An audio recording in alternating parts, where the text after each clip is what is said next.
Hello to the cosmos. It's me again. Big surprise. I guess today we are going over modeling digitals. So I've gotten a few questions recently from, just friends, people, the general population about what digitals are, how you get ready for them. When I'm getting ready for digitals, I always look for some sort of confirmation of am I doing this right? So here's a little video on everything digitals. First I'll explain, then we'll get ready, and then we'll review my old digitals and what my agent wants from me and stuff like that. So what are digitals? Digitals used to be referred to as Polaroids, and they would just be pictures pretty much of a model in their kind of bare state. The idea is that you want to present yourself in a way so that clients can envision you in their necessary situation. So you don't want to come to digitals with your makeup all done because you've locked yourself into a look, So most of the time, no makeup is encouraged. So for me, unfortunately, I didn't put any product in my hair. So for me, that would look like just kind of doing my hair and then putting on a form-fitting outfit of some kind. You don't want to be wearing anything flowy because you want the client to be able to see you how you are so that they can put you into place. And the idea is that you take digitals every quarter or two. I would say twice a year, just to update what you look like at that time. So if your hair grows, it grows a couple inches, that's something to know. You dye your hair, or you also take new digitals anytime you alter your appearance. So, like I said, digitals normally require no makeup, but if you are going to do makeup, then most that's kind of encouraged is a little bit of concealer, a tiny bit of mascara, and some eyebrow gel. And the concealer is just to spot conceal, mascara is still to be kept natural, brow gel is just to hold your brows in place. I'm going to show you guys, for me, what I like to do real quick. It's very simple, and other than, what I put on my face, I normally put mousse in my hair when it's drying and then just diffuse it, and it normally comes out looking like this. Have come in a bit closer just so you guys can see my face in 4K. I'm just going to be going through what I like to do. So first, putting something on my lips before I start anything, other than moisturizing my face. I like to moisturize my face and then put on a lip balm to kind of lock the moisture in. Already kind of did my skincare before I left the house and everything, and we're coming back to it. So lip-wise, I love Aquaphor to death. However, you can't use it out in the sun because there's a chemical in it that reacts poorly in sunlight. I'm going to be putting a timestamp on the screen for whenever I'm done kind of doing my face. I always like to start with eyes. Big surprise. We're going to be using Glossier. I think really nailed the whole model off-duty look and the whole natural you but better kind of sort of look. So don't be surprised if you see more Glossier in here. Okay, lashes are curled. So it's not a bad idea if you have better lashes than I do, i.e. more able to retain a curl. You can just put mascara on the very tips of your lashes. I can see I got some underneath my eye already. Okay, so they're curled. Normally I have a primer. Normally, Lash Renaissance, Kimmy, has my eyelashes curled, but she is in, I want to say Cancun right now. Anyway, so Glossier Lash Slick. If you are of lighter hair, Glossier offers mascara in brown, so that is something to note. I'm not going to explain too much here, but it's just a very light line, and you guys can tell me if you think that there's a difference. Oh, and this is a Glossier Pro Tip eyeliner. Mine is running out, and it's all frayed, which is why I'm going over it so many times. What we're going to do next, it's a Glossier Stretch Concealer. And I tread lightly with concealer. If you're having an active breakout that you know is going to be gone in 3 days, it's not fair for yourself to have that immortalized on your digitals. That's wacky, You're sending this out to a bunch of people are going to see it. And they're going to see this one pimple that you have that went away in 2 days, If I'm using these digitals a month from now, 2 months from now, it's going to be resolved.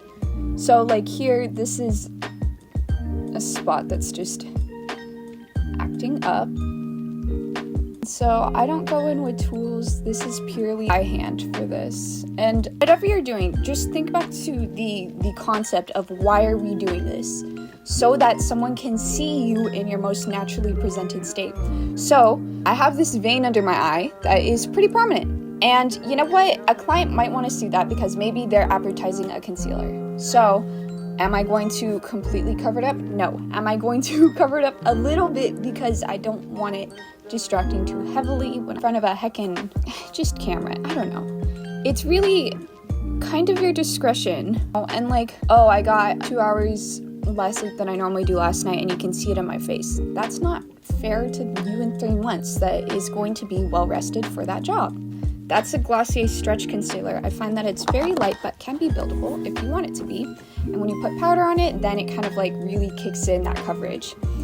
So face-wise, other than that, it's Glossier again, I'm sorry. But it's the Haloscope highlighter. Really, if you have like a certain type of moisturizer, you're not going to need additional dewiness or anything. But for me, I just find that when I use this, I really do look like, oh, like you have your skin out today. And here we are. So here's my face. I've been really enjoying these e.l.f. Glow Reviver lip oils just because they have the slightest bit of tint, but nothing doesn't look super natural. Even the red shades, it's just a tint, you know? You can consider putting on a lip liner closest to your lip color if you would like. If you think that your lips get lost within your face when you're really evenly lit, that's something to consider. It's not something that I do. I just put on a lip gloss. Also going to give my lashes a little brush through with a comb, a lash comb. So here's mascara, here's the Haloscope. And we had concealer on this side a bit, but doesn't really look like much, and that's the idea. I still look like me.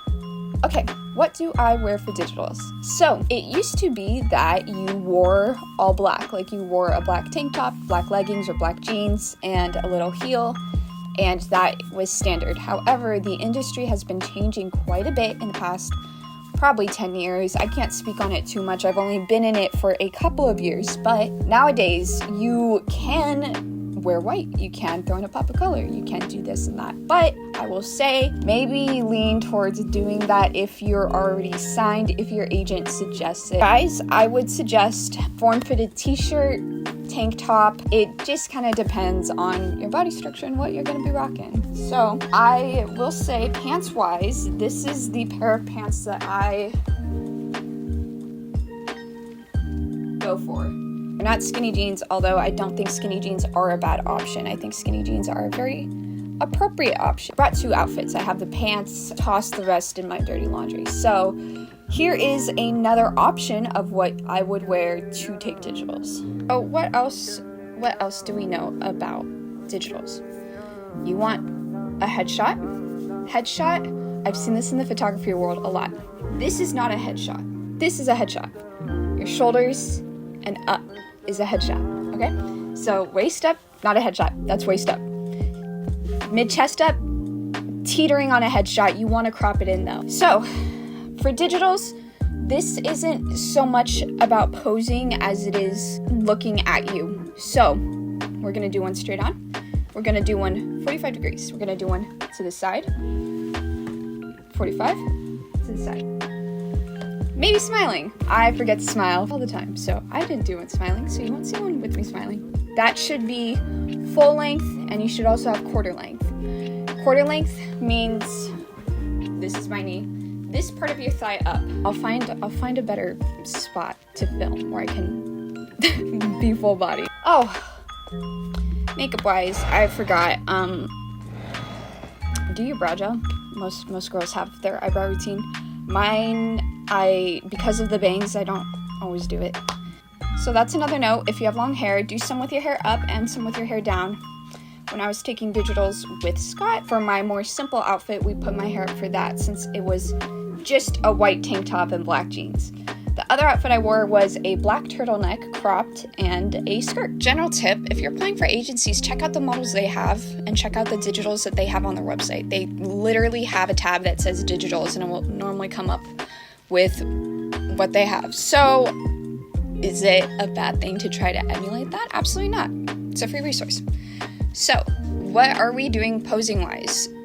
I have a clip that I can put right here of what I was doing when I was taking digital. You don't need to go to a studio. You can if you want. Natural light studios are best. You can just go grab a phone, grab a friend, grab a tripod, set your phone up somewhere, take it yourself. That is completely fine. If you need something more professional, you can gauge that as you're sending digitals out to agencies and to clients. If you're finding that you're not booking anything, you're not getting any sort of feedback, maybe take some new ones, try a different location, try some different lighting. Like I said, natural light is solid. You know what happens with natural light? A lot of variety. So just go mess around and find out. Super important thing to mention. When you're doing this, take your measurements, like how tall you are, your inseam.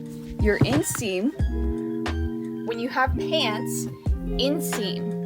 This is your inseam. Take that down now, figure out your pant size now, and do not lie about it, because when stuff is way too big, and I know from experience because I didn't understand pant sizes, because pants are confusing and I hate wearing them. So I put down the wrong size and I showed up to a shoot and I was clamped up. Anyway, sometimes people will just turn you away if the clothes don't fit, because clothes are supposed to fit. That's why you give your measurements. So let's go to my page on the agency website and see what digitals Liz had selected to put out on there. We have height, bust, waist, hips, shoe size, eye color, and hair color. So we have headshot. These are all digitals I've either done myself or have done with Liberty. So the digitals that I will be showing on screen and reviewing kind of verbally will be digitals that I've done with a separate photographer. So, headshot, body shots. These were previous digitals. I think that these were, I want to say that those were different days. You could see that my hair is longer than it was in this picture tied up now, so that was a while ago. Also, you'll want a picture of your hands and smiling headshot. The most important things, take your measurements and find a plain background. It doesn't have to be a white wall. It can have a little bit of depth to it, but you want it to be simple, you want it to be plain, because why are we doing this? We are trying to see you. So, other than that, these don't have to be taken professionally. Sometimes your agent will ask you, like, hey, can you send me a new headshot really quick? And she doesn't mean, like, can you go book a photographer and then get a headshot in the next, 2 hours? Like, no. She means go outside, take a dang picture of myself, and then send it, you know? It is that serious, but it's not that serious. The idea is the clients are just trying to see you.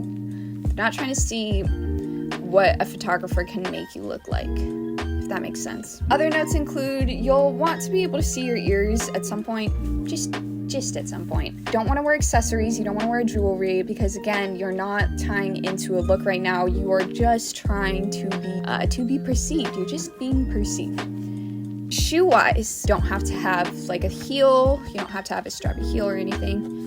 I've been wearing boots to all of mine. My favorite pair of boots, my most comfortable pair of boots, because I know that I like the way I feel in them. And if I like the way I feel in them, then what happens? I stand up straighter, I feel better, I am more focused on face than I am on just trying to keep my feet comfortable. I like doing little sock booties also because I think they look really slick. You don't want a shoe that's super distracting, again, because it's not the point of digitals. For men, I assume kind of loafer, a boot would also be fine, a plain boot would be fine, even just Converse, white or black Converse, Vans, haven't really seen anyone go barefoot for the digitals, so I'm not sure if I would suggest doing that.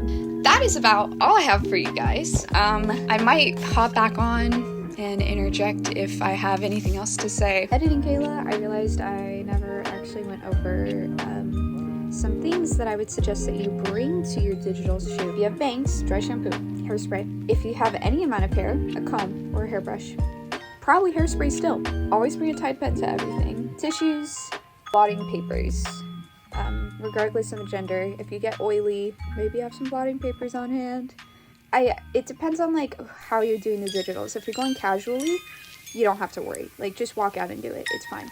But if you're going to go and have a photographer do them for you, like, obviously be prepared. And then also bring a second outfit. Bring a hair tie, maybe 2 hair ties. Bring lip gloss or lip balm. Don't be crusty. Just don't be crusty. I think that's it. Okay, bye. I'll put my most recent digitals up here for you guys to review and to just take as a reference. It's just something for you to check out and to see if you're kind of in the right ballpark with what you're doing, you know? If you have any questions, let me know down in the comments, and let me know how you like pocket camera, tiny camera. This was way easier than setting up my camera, which I will be doing probably more consistently for my photography series videos, but for my modeling series, I use my pocket camera a lot for behind the scenes and stuff like that, so it almost feels fitting. And anyway, this was way easier, so let me know what you think of the quality, and if not, let me know if you have any questions about digitals and stuff like that. Check me out on Instagram, I'm Cosmic Kayla, and on my photography, Instagram's Cosmic Kayla Creative, and I'm Cosmic Kayla on TikTok too. So, good night to the cosmos. If you didn't learn something, I hope that you got that cementation of like, oh yeah, I know exactly what I'm doing, like I don't need this. Or if not, I hope you learned and had any anxieties alleviated.